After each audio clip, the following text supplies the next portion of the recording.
దేశం గర్వించదగ్గ మహానటుల్లో మోహన్ లాల్ ఒకరు. తను మలయాళీ నటుడైనా అన్ని భాషల్లోనూ ఆయన నటనకు అభిమానులున్నారు. ప్రస్తుతం హృదయపూర్వం, హృషభ, దృశ్యం 3 చిత్రాలతో బిజీగా ఉన్నారు మోహన్ లాల్. తెలుగులో ఆయన ప్రత్యేక పాత్ర పోషించిన కన్నప్ప చిత్రం త్వరలో విడుదల కానుంది.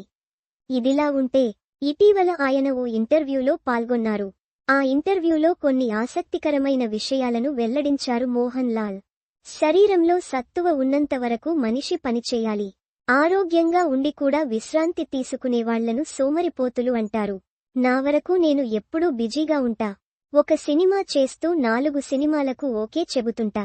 పని చేస్తూ ఉండటం నాకిష్టం అని చెప్పుకొచ్చారు మోహన్ లాల్. తన కోరిక గురించి చెబుతూ, మమ్ముట్టికి నాకు మధ్య పోటీ ఉందని అందరూ అనుకుంటారు.